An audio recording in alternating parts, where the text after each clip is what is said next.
já falei um monte de vezes aqui que quando a gente precisa de um milagre, a gente tem que reconhecer-se necessitado, pequeno. Tem que reconhecer aquele que não tem vergonha de pedir. Não é? A pessoa orgulhosa que tem vergonha de pedir, tem mais dificuldade mesmo de conseguir, não é? A gente tem que ter essa humildade. Falar, Senhor, eu preciso, eu estou aqui. Só que a gente às vezes é capaz de pedir para alguém, não é? Um estranho, alguém que a gente acha que tem influência, alguém que a gente acha que tem recursos para nos ajudar, e esquece de pedir para Deus, que tem todo o poder no céu e na terra. Antes de pedir para qualquer pessoa, veja, às vezes você vai ter que se humilhar e pedir até para aquele parente que você não queria, não é? Para ser fiador do teu aluguel, né? Quantas vezes você tem que engolir isso, não é verdade? Não é? Com os estranhos é que não vai dar. Só que antes de sair pedindo, peça primeiro para Deus. Fale primeiro com Ele. Não saia fazendo sem antes ter gastado um tempo para pedir para Deus. Quem quiser acompanhar, a passagem está na 1 Reis, capítulo 17, versículos 7 e seguintes. 1 Reis, capítulo 17, e diz o seguinte: passado algum tempo, secou-se a torrente, porque não chovia mais na terra. Então o Senhor disse-lhe: vai para Sarepta de Sidom e fixa-te ali. Ordenei a uma viúva desse lugar que te sustente. Elias pôs-se a caminho para Sarepta. Chegando à porta da cidade, viu uma viúva que ajuntava lenha. Chamou-a e disse-lhe: por favor, vai buscar-me um pouco de água numa vasilha para que eu beba. E indo ela buscar-lhe a água, gritou-lhe Elias: traze-me também um pedaço de pão. Pela vida de Deus, respondeu a mulher, não tenho pão cozido, só tenho um punhado de farinha na panela e um pouco de óleo na ânfora. Estava justamente apanhando 2 pedaços de lenha para preparar um resto para mim e meu filho, a fim de o comermos e depois morrermos. Elias replicou: não temas, volta e faze como disseste, mas prepara-me antes com isso um pãozinho e traze-mo, depois prepararás o resto para ti e teu filho, porque eis o que diz o Senhor Deus de Israel: a farinha que está na panela não se acabará, e a ânfora de azeite não se esvaziará, até o dia em que o Senhor fizer chover sobre a face da terra. A mulher foi e fez o que disse Elias. Durante muito tempo ela teve o que comer, e a sua casa e Elias. A farinha não se acabou na panela, nem se esgotou o óleo da ânfora, como o Senhor o tinha dito pela boca de Elias. Palavra do Senhor.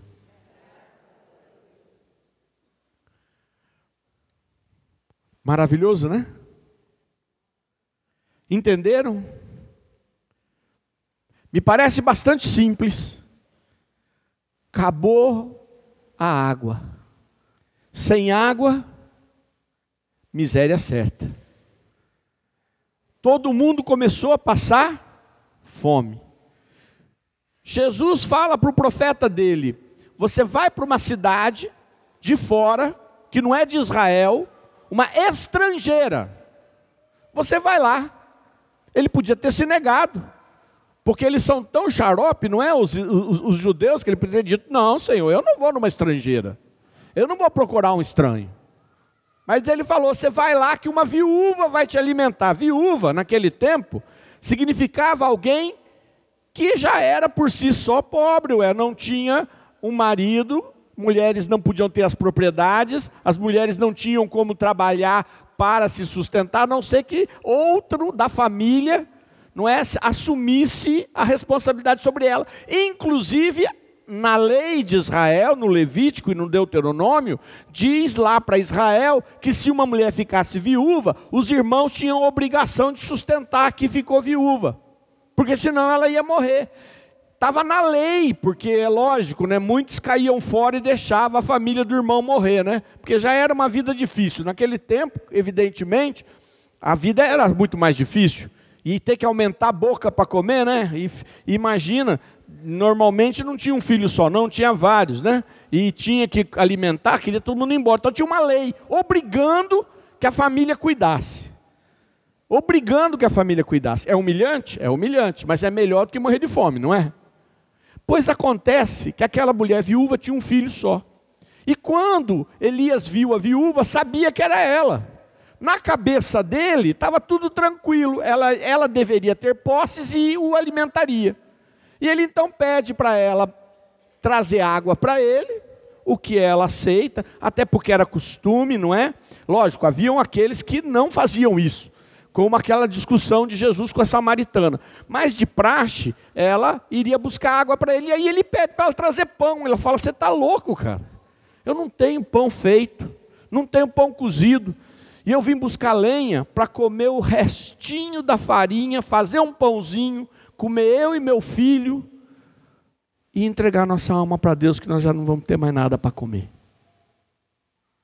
Imagine que dor. E o que diz Elias para ela? Não, a senhora vai lá, faz um pão, traz para mim, depois o que sobrar você faz para você e para o teu filho. E não vai mais acabar a farinha, e não vai mais acabar o azeite. Talvez uma parte de nós, se estivesse vivendo aquela situação, dissesse assim: banana para você, eu vou morrer de fome, mas vou comer 2 pão. Não é? Talvez uma parte de nós olhasse e falasse: mais um maluco. Estrangeiro, porque se ela era estrangeira para Elias, Elias era estrangeiro para ela, era um desconhecido. Mas o que ela fez? Ela acreditou. O que ela fez? Fala para o irmão o que ela fez? Acreditou. Ela foi lá, fez, e olha o que diz a palavra: durante muito tempo, ela continuou sobrevivendo, com aquela farinha que não dava para fazer, só dava para fazer 2 pãezinhos, nunca mais acabou. Vocês já imaginaram que cena fantástica? Você olhar o restinho de azeite para assar o pão, despejar, e olhar que ele continuou igual? Perceba também que ele não ficou um monte. Ele não cresceu sozinho. Cada dia, aquela farinha e aquele pão sustentaram a viúva, a sua família e Elias.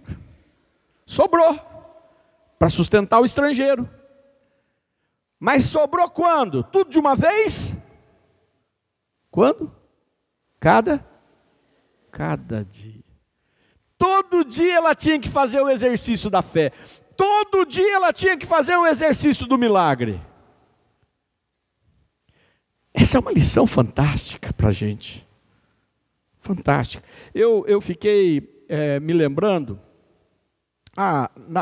Fizemos uma campanha de milagre alguns anos atrás. E depois uma pessoa me trouxe o seguinte testemunho. Ela disse que ela era financeira de uma indústria aqui da região. E estavam trabalhando até de noite, porque estavam com muitos problemas. E ela era financeira, quer dizer, ela via a situação que a empresa estava. E ela via com as contas.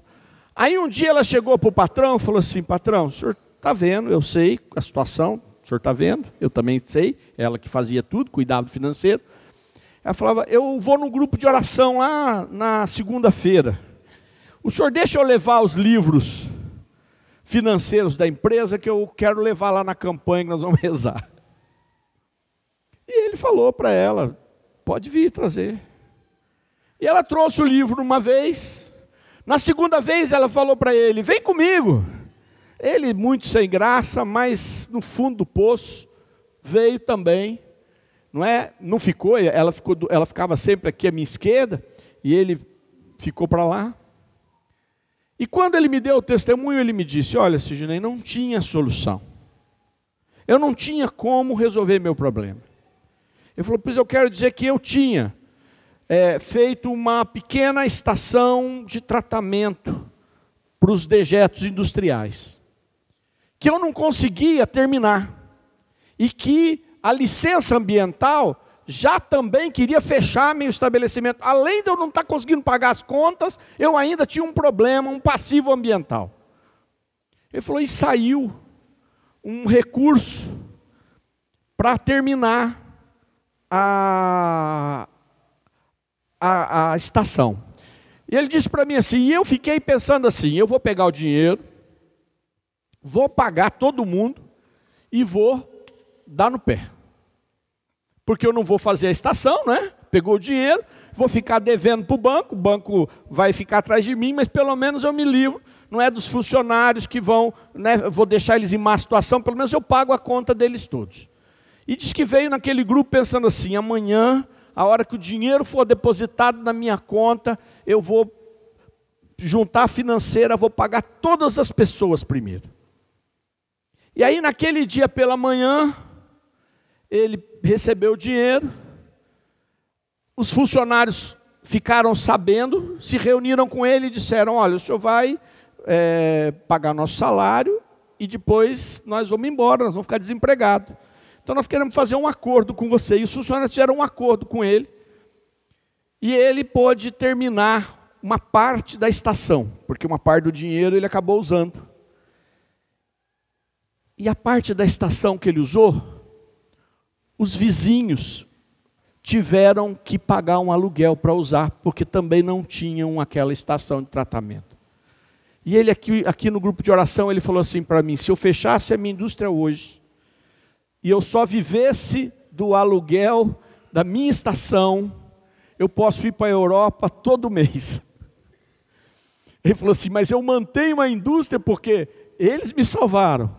Ele falou: mas isso que aconteceu era impossível aos olhos humanos. Ele falou: aliás, eu jamais tinha pensado que eu teria esse serviço para prestar. Ele falou: foi um milagre, Deus fez um milagre. E eu fiquei pensando nesse milagre, um milagre. Eu fiquei pensando nesse milagre e percebi, foi um milagre que ele não tinha saída. Depois contando, é fácil você imaginar e juntar as coisas. Mas na hora que ele estava lá, ele não via nem nada disso. Mas ele acreditou. E mais ainda, quem acreditou de verdade, eu falei para ele. Eu falei assim: você, meu irmão, louve muito a Deus, mas louve muito a fé da tua financeira aqui, porque ela é que acreditou de verdade que Jesus podia fazer um milagre na empresa, mais do que você. Ela acreditou. E acreditou mesmo. Há um tempo atrás, um senhor de Marialva trabalhava com compra e venda de caminhões. E começou a dar uma porção de coisas erradas, e ele veio fazer a campanha de milagres. E acabou tendo que comprar um caminhão lá no Maranhão. E comprou o caminhão do Maranhão, o caminhão veio aqui, chegou tudo diferente do que ele tinha contratado. Ele ficou apavorado, porque ele já estava numa situação super difícil e tinha caído numa besteira, achando que ia fazer o grande negócio que pudesse minimizar, porque não tinha saída, que lá não ia resolver, ele se afundou mais ainda. E ele fez a campanha inteirinha aqui, e ele vinha e falava assim para mim, eu tenho que ir lá no Maranhão, porque só eu tenho que ir lá para resolver, ver se eu acho esse negócio. E eu falava, ora para o Senhor fazer um milagre. E ele foi para lá. Ele não encontrou, evidentemente, nenhuma solução para o caminhão que ele tinha comprado e que tinha sido caído numa fria. Mas ele chegou lá, e como ele tinha trabalhado com venda de semente de grama, ele conheceu as pessoas, ligou para o fornecedor anterior, largou os caminhões, e quando eu fui pregar o encontro lá em Imperatriz do Maranhão, ele foi no encontro, e o pessoal falava, tem um cara aqui que quer que você vá almoçar na casa dele. Eu falava, mas o encontro... E ele falou, não, e o cara quer que você diz, o que você quer comer? Eu falei, o que eu quero comer? Eu estou aqui no encontro, vou fazer qualquer coisa, a gente vai lá comer. Quando cheguei na casa dele, ele tinha feito uma imensa festa, juntado todo mundo para dizer, olha, eu tenho casa, tenho uma grande empresa, paguei todas as minhas dívidas, graças a depois da campanha, eu ter vindo aqui para a Imperatriz e fiz um outro negócio que não tinha nada a ver com aquele negócio que eu fazia. O Senhor fez um milagre na minha vida. Gente, a gente não sabe como é que vai ser o milagre de Deus. Eu estou dando alguns testemunhos para vocês poderem ver que Deus tem caminhos. Tem um testemunho que eu acho belíssimo, belíssimo, que uma pessoa que participava do grupo, mudou-se daqui e montou uma casa para crianças. Tinha um coração imenso. E foi pegando crianças que não tinham um orfanato, como um orfanato. Acontece que encheu de criança, os vizinhos começaram a reclamar, porque crianças problemáticas em boa parte, começou a ter problema com o vizinho, a associação de bairro mandou embora, os vereadores queriam que ele fosse embora, todo mundo queria que ele fosse embora dali, que ele arranjasse um outro lugar, como se ele tivesse dinheiro para pegar aquelas crianças e ir para um lugar muito gostoso. E o que ele tinha? Era aquela casa que não tinha estrutura, que não tinha condições, que diz que o esgoto não dava conta. Ele falou assim, né? E aí ele saiu, pegou uma das crianças e foi dar uma volta, e foi num lugar onde ele queria muito que tivesse ali a casa das crianças. E aí ele ficou ali com aquela cara triste andando, e aí a menina chegou para ele e falou assim, a menininha, acho que tinha 8 anos, falou para ele assim, pai, por que o senhor está triste? Ele falou, porque eu não sei para onde ir. Ela falou assim, aonde o senhor queria ir? Ele falou, eu queria vir para cá, olha que vista maravilhosa. Ela falou, mas o senhor não falou que Deus é Pai e Ele faz um milagre na vida da gente? Não é? Aí ele ficou todo sem jeito, e aí ele falou para Deus, Deus, como é que pode? Eu vou para as reuniões pedindo milagre. E aí a minha filha, né, a adotiva, disse para mim que eu falo que Deus faz um milagre e eu não acredito. Aí então ele mandou um e-mail para mim e eu falei para ele, olha, fala para Jesus que é esse o milagre que você precisa. Alguns meses depois ele me disse que ele tinha conseguido arrecadar um dinheiro que dava para pagar 15% do valor daquele imóvel que ele queria pôr as crianças. E aí ele foi falar com o dono e falou para o dono, olha amigo, eu vim aqui porque eu quero comprar a tua casa, né, que está ali naquele lugar assim assado, e eu tenho 15% do dinheiro. O restante, eu não sei ainda como é que eu vou te pagar. E disse que o cara botou ele para fora de casa com tanta grosseria, perguntou se ele era palhaço, perguntou se ele pensava que ele estava lá para fazer caridade, e que se ele queria viver de caridade, o problema era dele, se ele que resolveu pegar as crianças, que ele desse o jeito, que o governo resolvesse o problema, que não era o problema dele.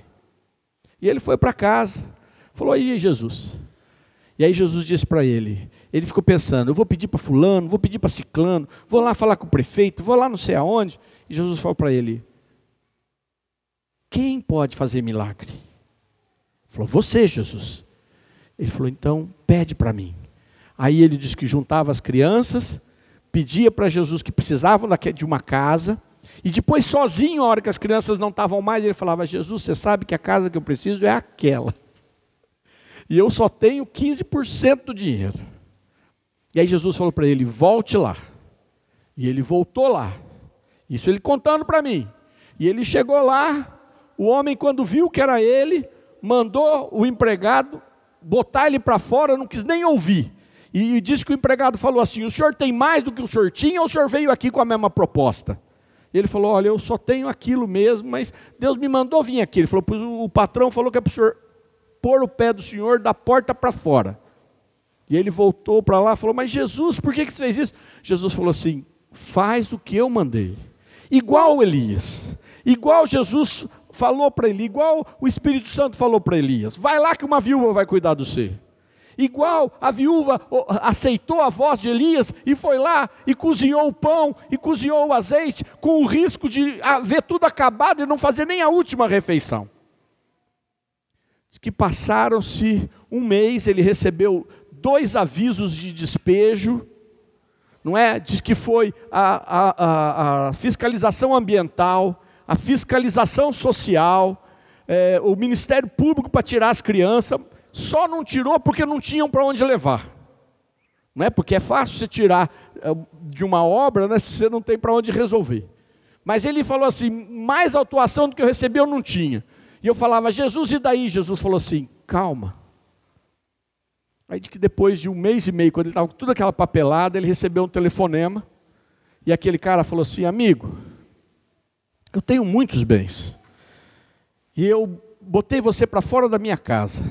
Mas desde aquele dia, eu não durmo, porque eu tenho pesadelos e aparece para mim no sonho e diz assim: dá a casa para o homem que veio aqui com as crianças.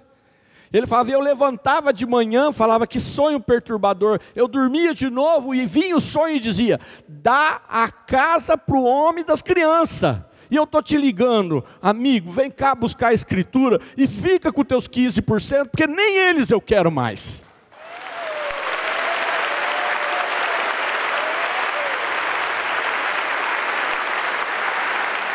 Se você espera o milagre dos homens, você vai encontrar pessoas más, pessoas avarentas, pessoas orgulhosas, concorrentes, pessoas que se divertem com a tua destruição, porque faz parte disso. Pessoas que sabem os teus defeitos. A gente tem defeito, a gente erra, a gente não fica em situações difíceis só por causa da conjuntura. A gente tem limites.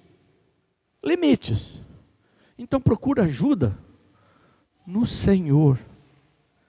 Acabou a água. Elias falou, podia ter falado assim: aonde tem um rio? Vou lá para perto do Jordão. Eu vou para o Egito. Não é o que tem no Egito? O rio Nilo. O rio sinuosíssimo e o maior rio do Oriente. Vou lá vai ter água. Não, você vai procurar uma viúva lá em Sidom. E eu vou fazer com que não falte a farinha e não falte o óleo. E mais, só que cada dia, você vai ter que renovar a sua fé. Cada dia. Amanhã, você vai ter que acreditar de novo. Está entendendo o que eu estou falando, gente? Hoje, o meu objetivo era falar do milagre na vida financeira. Para mostrar que Jesus não se preocupa só com o nosso corpo, mas com a vida. E a gente, para viver, precisa pagar as contas, ou não? Precisa conseguir sonhar. Se você fala: eu não posso ainda levar minha família para passear como eu queria, mas eu posso imaginar que Jesus vai fazer um milagre, e minha vida vai ser melhor do que está sendo, porque eu acredito. Você acredita? Tem um pouquinho de farinha ainda na tua panela? Tem um restinho de azeite na tua ânfora?